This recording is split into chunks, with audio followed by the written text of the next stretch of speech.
This is the multi-award winning Vanessa Van Beek. So any award that was available last year, she pretty much won in 2024. And her son's also on, what was it, Australian Idol? Yeah. A great singer as well. So, you know, you're a triple threat or quadruple threat, aren't you, in the cyber industry? So we're going to be talking about fostering a culture of innovation, one of my favourite subjects. So please welcome Vanessa to bring us home. Fabulous, thank you. So as we end these 2 days, I want to sort of take a pause and actually do some thinking, because we've heard about risk, we've heard about incident response plans, we've heard about threat intelligence and security operations environments and all of those sorts of things.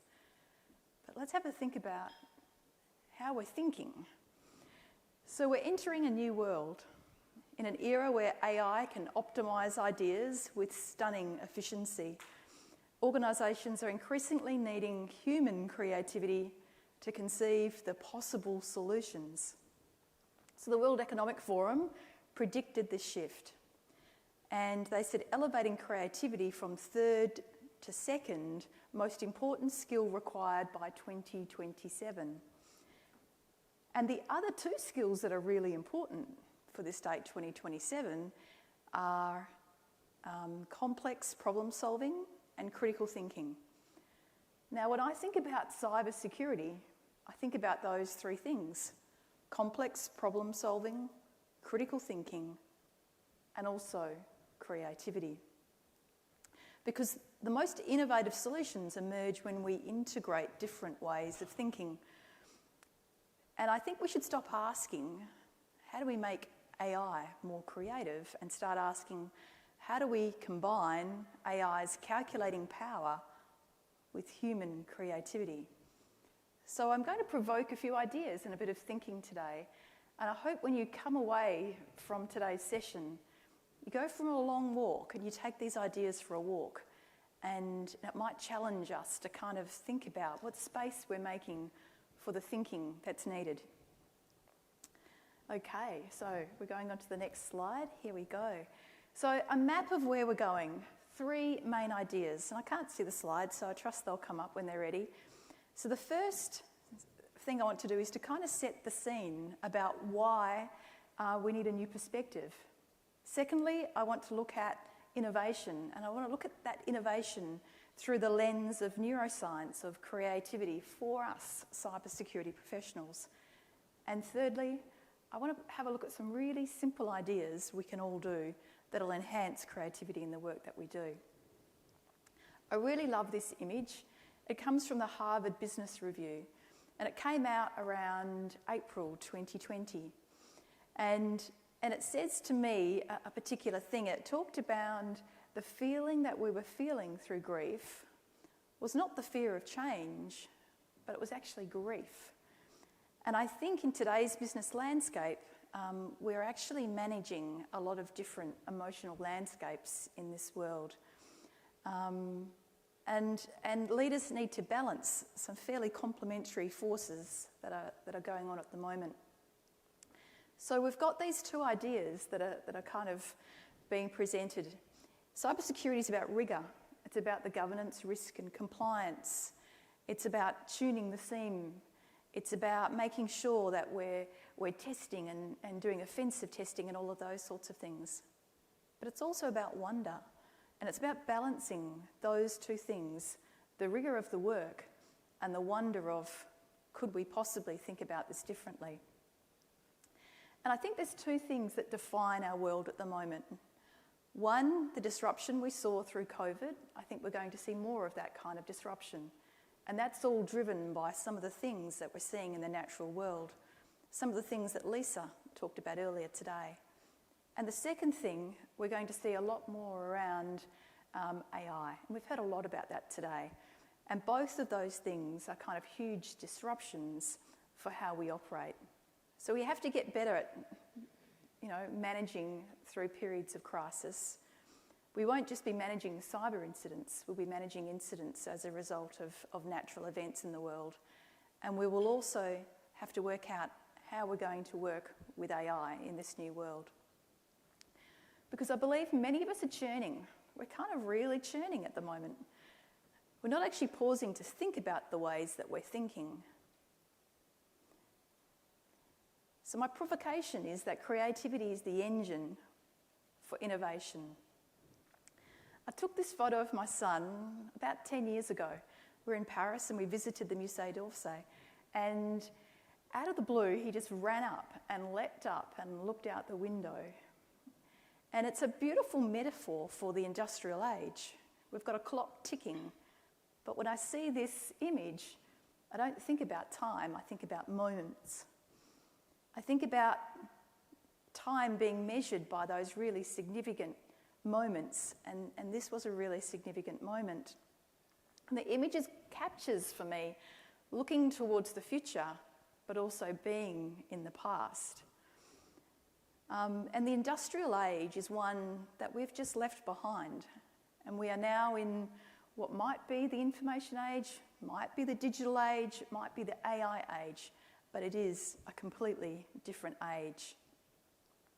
And so over the past few years, and I've lived this, and I know many of you have, we've placed a lot of emphasis on immediacy and execution.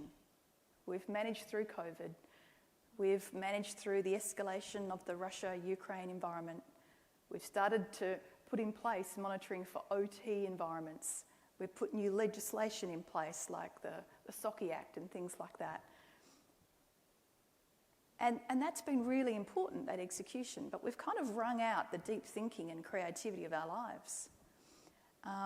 And there's got to be a time where we sort of come back and we kind of think more about deep thinking. We think about innovation, we think about problem solving, and we think about creativity.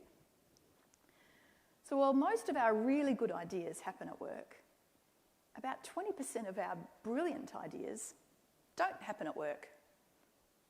Any guesses where they happen? The shower. Brilliant. It's the shower. Or it's washing dishes. Or it's watering the garden. Or it's taking the kids for a walk to the park.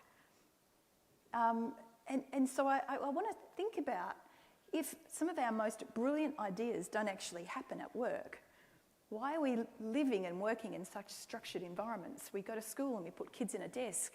They go to university and they sit in a library. They go to work and we put them in a cubicle and we put boxes around people. But actually their best work actually happens when they're out there in the wild, when they're swimming in the ocean, when they're walking. And I think we need to think more about getting those sorts of ideas back into the work that we do. Because there's a particular animal that grows in the ocean, and it's a mollusk, and it attaches to things like jetty pillars and things like that. Now, before the mollusk attached, it had a brain. When it attached to the side of the jetty, it actually became stationary, and it stopped thinking. And I wonder if the structure of how we're working at the moment, being so stationary and tied to devices and things like that, we're actually losing that ability for that new neural connections and that really great innovative work to happen. So 3 things I want us to think about. Let's amplify what makes us human. And now I'm just going to go back one slide. Oh, am I going back? Yeah, so I want to amplify the things that kind of make us human. And then I want to have a look at this idea of balancing wisdom and wonder, and actually making time in our day jobs for that kind of wonder. Now, wonder comes from ideas like why, what if, and I wonder if we do this, what might happen? They're kind of really different kind of open-ended questions. And the other ideas that we have are much more tactical. That's the execution, that's the rigour that we have in cybersecurity, that's the what, where and when. And being curious is the product of kind of that information gap. I want to know more, so I wonder how we might do this differently. And so many people in cyber talk about chess being this great metaphor. And chess, I think, is really important. But I think there's another metaphor that's actually becoming more and more important. And that metaphor is the metaphor of jazz.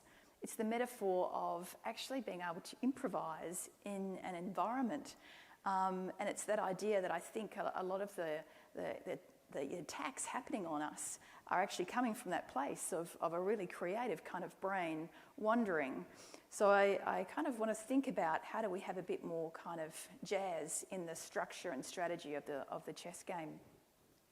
So your brain, people think of left brain and right brain.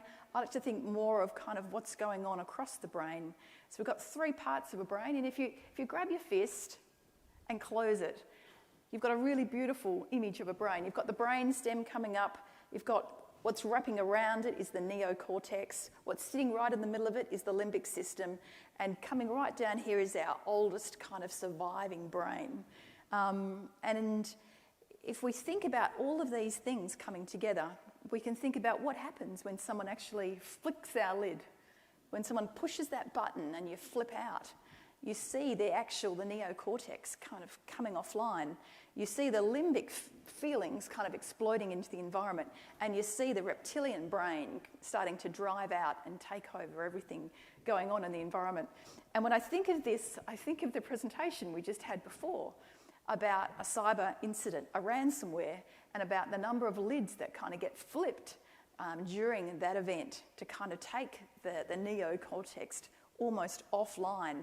And we saw it was offline because we saw when the Colonial the Colonial Pipeline attack happened and the ransomware was paid of $4.4 million within 4 hours of it actually happening, we saw that they didn't think because they had actually really awesome backups.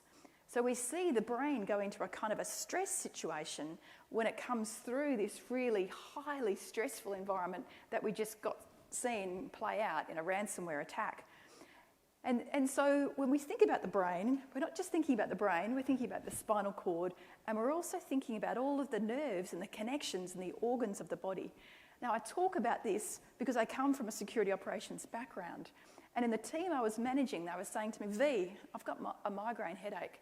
V, I've got to go home, I'm not feeling well. V, actually, I've just been diagnosed with 4-stage cancer, and they died 4 months later because stress sits in the organs.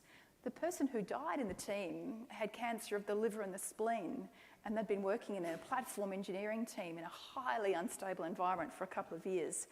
So why is this so important?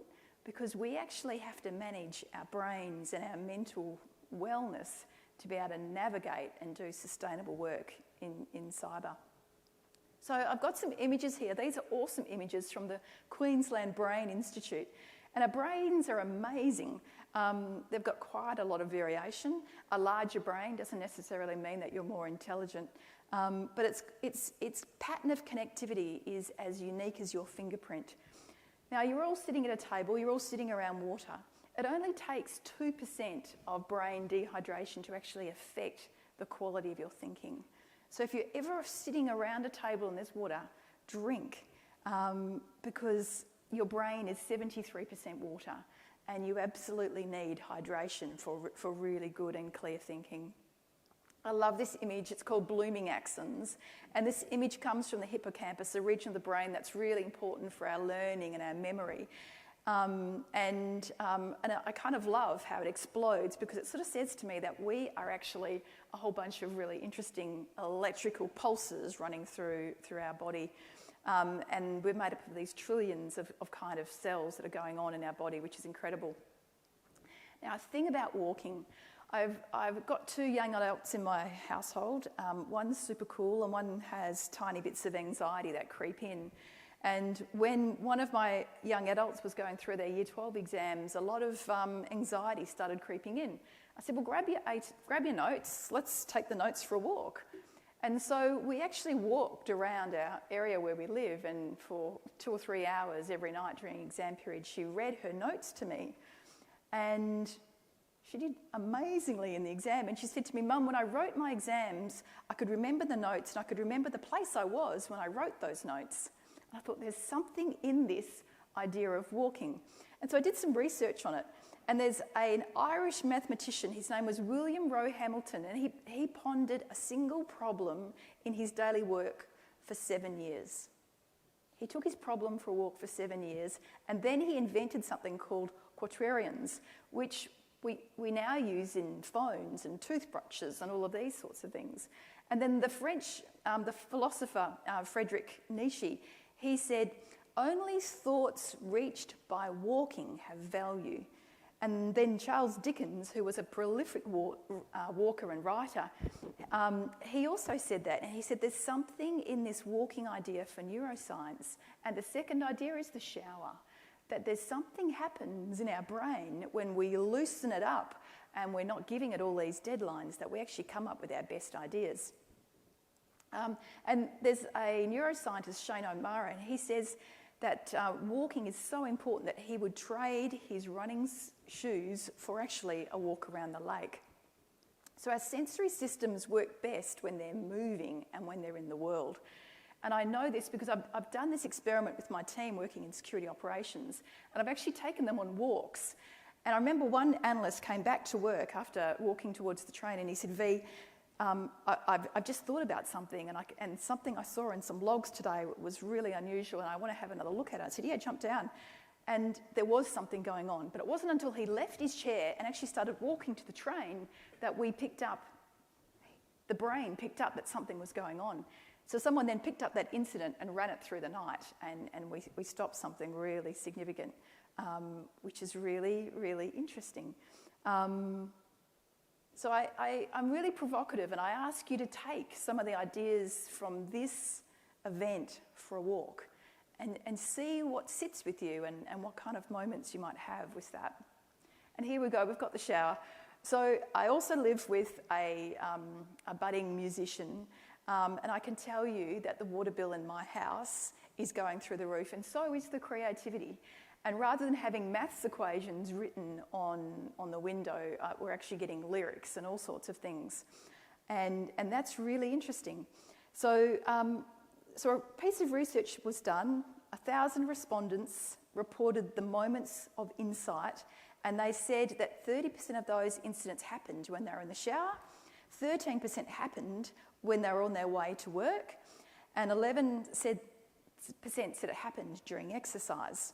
So this idea of focusing really hard and then switching off and going on for a walk is really good for our brain. Now the next idea is sleep. You don't find the CISO in the bed because many CISOs aren't actually sleeping. They're sleep deprived. But sleep plays this really critical role in overall brain health and cognitive function.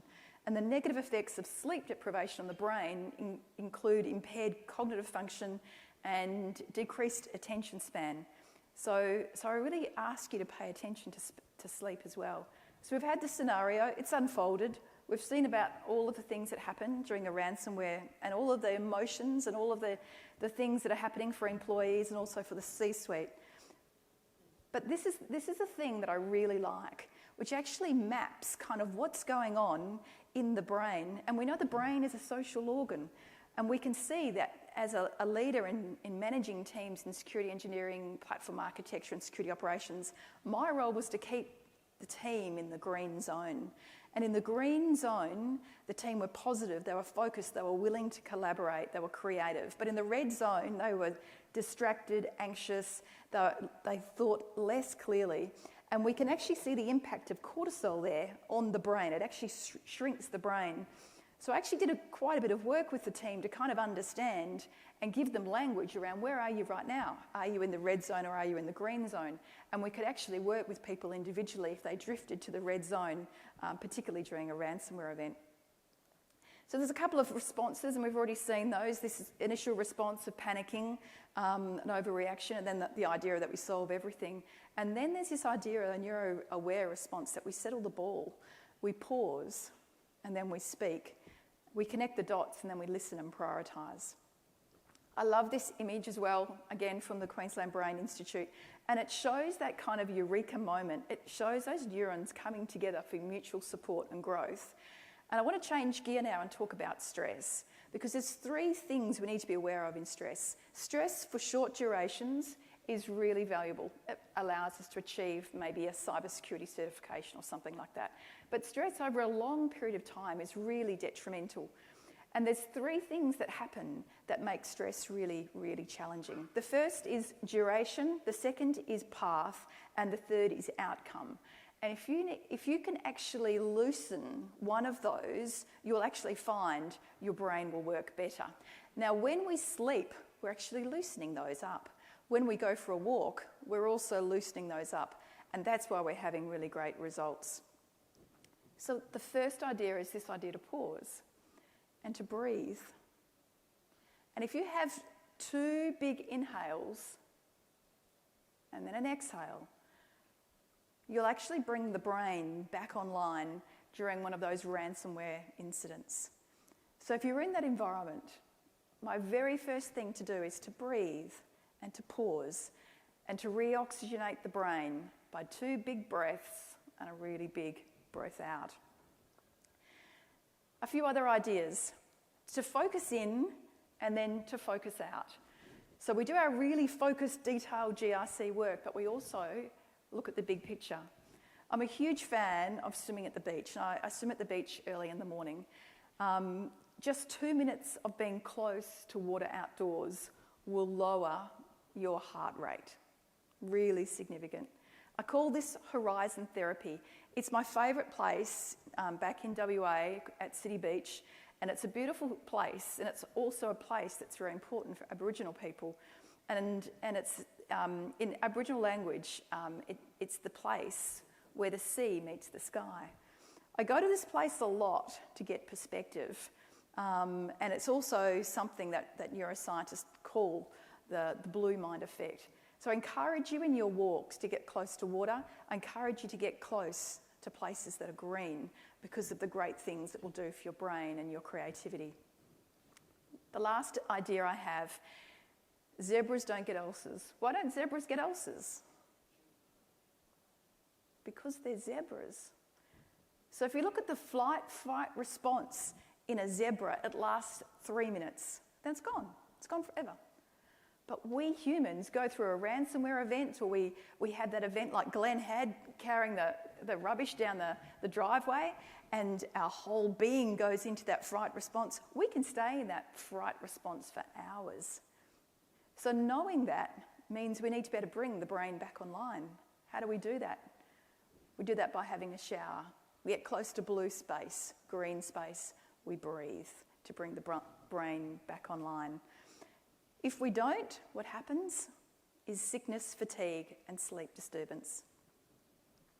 So these are my big ideas about weaving in creativity and weaving in small moments into your busy lives and making some space for some of the thinking.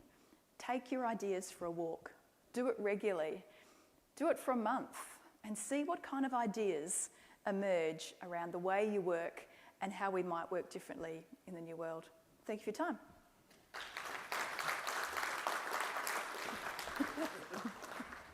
Great. What a way to end. That was fantastic. So much food for thought there. I think just a great way to encapsulate everything from the last 2 days. It's that was, well, amazing. Thank you.